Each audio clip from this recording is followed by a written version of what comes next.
Assim, eu tava muito triste com as coisas que estavam acontecendo. E essa chamada foi um divisor de águas, assim, na minha vida. Oi pessoal, eu sou a Mari. Eu sei, eu demorei muito tempo pra fazer esse vídeo, mas eu prometi pra mim mesma há anos atrás que eu faria isso, porque eu sou sim muito cara de pau.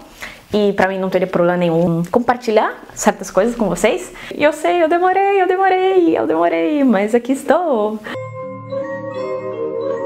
Algumas pessoas me perguntaram ao longo dos anos onde eu tô, o que eu tô fazendo, como você foi parar na Argentina, o que você tá fazendo aí, como você foi parar na Alemanha. Eu resolvi reunir todas as minhas melhores e piores histórias e contar pra vocês finalmente o que é que eu tô fazendo aqui, o que é que eu fiz lá e o que é que eu deixei de fazer acolá. Eu acho que vai ser divertido, eu espero que vocês gostem e é isso aí. Bom, gente, pra quem não sabe, uma das coisas que me fazia procrastinar era a falta de tempo, e porque eu tava trabalhando muito, eu tive um burnout, eu fiquei muito mais doida do que eu já era, e o outro fator era, claro, quando eu tinha tempo eu estava cansada. Pois é, e com tudo isso a minha cabeça fica cheia de coisas ao mesmo tempo, tudo ao mesmo tempo, meu cérebro muito doido.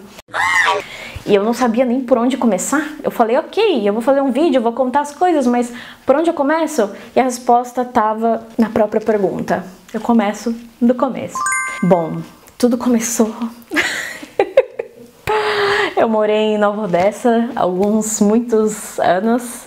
Eu morava numa rua de terra e eu era aquela menina do pé vermelho que acordava 4h30 da manhã, 5 horas para ir para a escola, e ainda assim eu chegava atrasada. No caso da faculdade, dos primeiros meses da faculdade eu chegava atrasada e todo mundo achava que eu chegava atrasada porque eu era rebelde, sendo que na verdade eu atrasava porque eu morava longe, e eu morava bem longe. Foi um tempo bastante complicado, porque além de morar longe, eu também tinha um bico e eu trabalhava de garçonete e ia pra faculdade, que era em outra cidade, em Campinas, e eu morava em Nova Odessa. Então era muito corrida, minha vida era muito complicado. Mas eu tinha lá meus quase 20 anos, então eu tinha bastante energia ainda, não era essa senhorinha que vos fala agora. Mas o que muitos não sabem é que a universidade oferece programas de permanência estudantil maravilhosos. E ainda bem que eu fui contemplada com a maioria dos programas da universidade. Então sim, eu era uma aluna bolsista da Universidade Estadual de Campinas, a Unicamp. Ah, mas a Unicamp é pública, então como você é bolsista?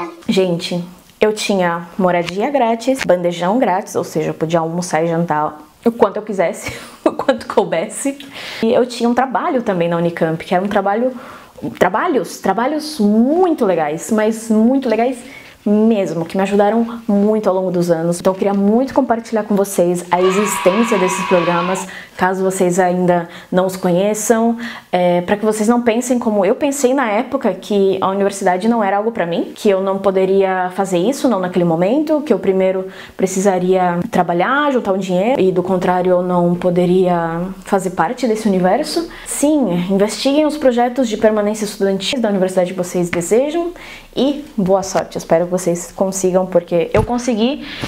Oi? E se não fosse isso, eu não sei onde eu estaria hoje, porque a minha história teria sido bem diferente. Então vamos lá. Eu tinha tudo na universidade: trabalho, casa, comida, auxílio transporte, festas maravilhosas, baratas, até um certo programa numa rádio aí. E vivi anos incríveis. Eu morava na moradia estudantil da Unicamp. Pra quem não conhece, são várias casinhas iguais, onde abrigam no mínimo 4 estudantes por quarto. São experiências incríveis. A moradia estudantil, pelo fato dela existir, já é uma coisa maravilhosa. Eu conto pro pessoal sobre esse tipo de projeto, o pessoal fica boquiaberto. Uau, como que louco, porque você pode rodar um mundão aí, que são pouquíssimos lugares que oferecem essa quantidade de ajuda para o estudante que precisa de um apoio social. Então eu acho sim muito importante a gente estar sempre ligado para que não cortem esses direitos das pessoas, dos estudantes, para que a gente sempre mantenha esses projetos ativos. E onde eu tava? Já me perdi. Ali, ó. Por isso que eu não faço as coisas. porque eu me perco. Eu começo a pensar em mil coisas ao mesmo tempo. Enquanto isso... Sim, eu estava vivendo tudo isso, estava bastante bacana, só que eu ainda tinha um desejo imenso de morar fora. Então eu sempre ficava babando nos editais, só que a maioria dos editais era para as engenharias, era para... nunca era para a galera do meu curso de pedagogia. E eu ficava muito triste com isso. Mas um dia saiu e eu pude me inscrever e eu não passei. Nani? Não passei. Pois é, fiquei triste, mas continuei tentando. E teve uma época na minha vida, muitas pessoas que estão vendo esse vídeo, se elas estão vendo esse vídeo, vão lembrar que foi a época que eu estive no fundo do poço. Mas no fundo do poço, do fundo do poço. Uma época que tava tudo ruim, eu tava brigando com o pessoal com quem eu morava. Acho que eu tinha uma vida bastante agitada, né? Eu saía cedo, ia trabalhar, ia pra aula, e à noite ainda me sobrava energia pra ir tocar de DJ nas festinhas, ir nas festinhas, ficar conversando com os meus amigos na rua até não sei que hora e voltar virada e ir trabalhar, e ir pras festinhas e ir pra aula. Acho que algumas pessoas não entendiam muito, eu tinha muita energia. Eu posso dizer que eu aproveitei ao máximo a universidade, assim que um beijo para a Unicamp e todas as pessoas, quase todas que eu conheci. Beijos. Eu queria muito viajar e apareceu um dia um edital. E se não fosse essa tarde de não sei que dia era, mas vamos supor quarta-feira.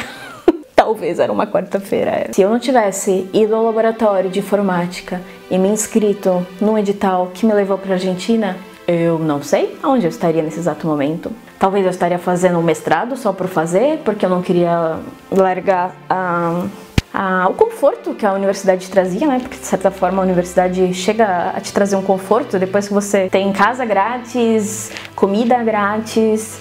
Você pode aprender 1 milhão de coisas sem fim, você tem 1 milhão de eventos e seminários e trabalhos e projetos que você pode participar.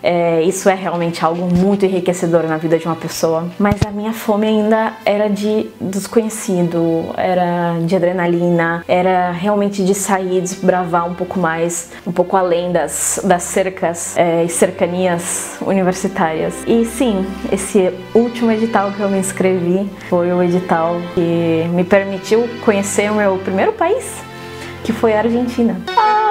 Argentina! Cara, o dia que me ligaram pra dizer que eu tinha sido aprovada nesse edital, era um desses dias que eu tava muito no fundo do poço. Eu tava no final de dengue, eu tive dengue, que teve um surto de dengue muito forte lá na moradia. Não recomendo para nada, não quero nem falar disso agora.